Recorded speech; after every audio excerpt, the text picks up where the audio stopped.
Pressure दिए sir, इसका क्या मकसद है सर?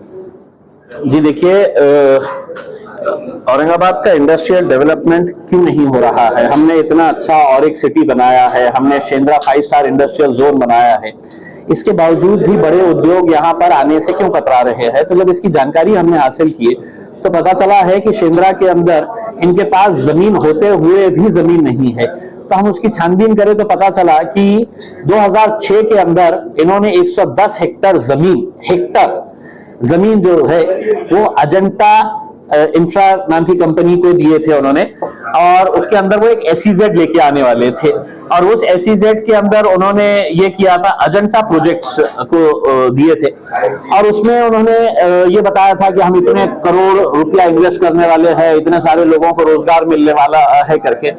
बाद में जब जमीन अलॉट हो गई 100 रुपये स्क्वायर फीट के हिसाब से, तो उन्होंने कुछ सालों के बाद कहा कि नहीं, हम SEZ नहीं कर रहे हैं, SEZ कैंसिल कर रहे हैं करके। तो नियम के हिसाब से वो जमीन MIDC ने वापस लेना चाहिए था।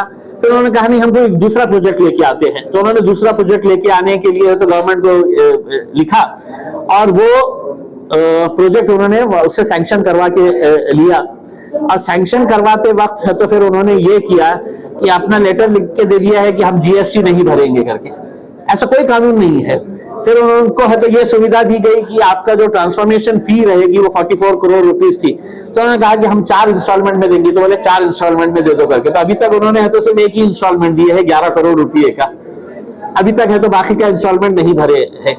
फिर उन्होंने पूरे शहर के अंदर है तो बड़े बड़े होर्डिंग्स लगाए, और वो होर्डिंग्स के अंदर उन्होंने बताया कि हम है तो कितनी जमीन, ये आप एयरपोर्ट के बाहर निकलिए तो आपको ये होर्डिंग नजर आएंगी, जालना रोड के ऊपर है, बहुत सारे शहर के अलग अलग इलाकों के अंदर ये होर्डिंग है। और इस होर्डिंग के अंदर लिखा है कि हमने ऑलरेडी 1 मिलियन स्क्वायर फीट जमीन ऑलरेडी बेच चुके हैं। क्या रेट से बेच चुके हैं? तो उन्होंने लिखा है कि प्राइस रेंज स्टार्टिंग फ्रॉम 699, यानी कि 700 रुपये स्क्वायर फीट के हिसाब से हम ये प्लॉट बेच रहे हैं। एक प्लॉट कितने का है? तो 4200 स्क्वायर फीट से लेकर 10,000 स्क्वायर फीट तक का।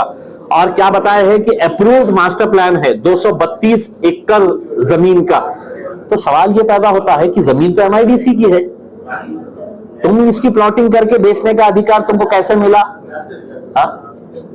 MIDC को कोई भी आपको जानकारी देने की जरूरत नहीं है। उन्होंने एक एग्रीमेंट किया, उस वक्त के जो मंत्री थे सुभाष देसाई साहब, पोटे साहब, MIDC के CEO, चेयरमैन, ये लोगों ने एक एग्रीमेंट किया, और उस एग्रीमेंट के अंदर उन्होंने कहा कि तुमको MIDC को बताने की जरूरत नहीं है, तुम एक काम करना, तुमको जितने प्लॉट्स बेचना है बेच देना, तुमको MIDC को कोई इंफॉर्मेशन देने की जरूरत। लेकिन अगर मैंने खरीद लिया एक प्लॉट 5000 स्क्वायर फीट का और मुझे बेचना है आगे चलकर, तो मुझे MIDC में जाना पड़ेगा।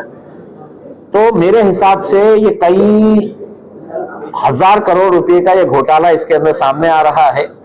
दुर्भाग्यवश टोयोटा कंपनी, एथर कंपनी जो 860 करोड़ रुपए का इन्वेस्टमेंट यहां पर करने वाली थी, इकोलैग नाम की कंपनी, उन्होंने कहा कि हमको शेंद्रा के अंदर जमीन दो करके, तो वो दे नहीं सक रहे हैं क्योंकि हमारे पास जमीन तो हमने तो किसी धन्ना सेठ को देके रखे हुए हैं और वो आपकी जमीन बेच रहा है करके।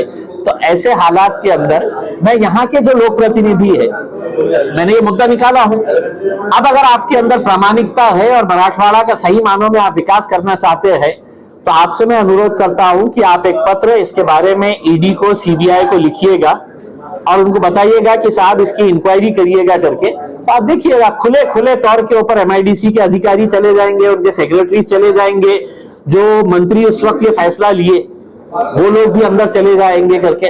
तो अगर आपको मराठवाड़ा का विकास चाहिए तो जो 6 मंत्री है उनसे मैं हाथ जोड़कर विनंती कर रहा हूं, अगर तुम्हारे में प्रामाणिकता है तो तुमने इसकी इंक्वायरी करने का पत्र सरकार को भेजे, ED को भेजे, CBI को भेजे, वरना मैं साफ तरीके से ये कहूंगा कि जो पैसा सुभाष देसाई और पोटे ने खाया है इसके अंदर, उसका कुछ हिस्सा आपके पास भी आया है, इसीलिए आप खामोश बैठे हैं। और अगर नहीं है तो आपने लिखना चाहिए। सर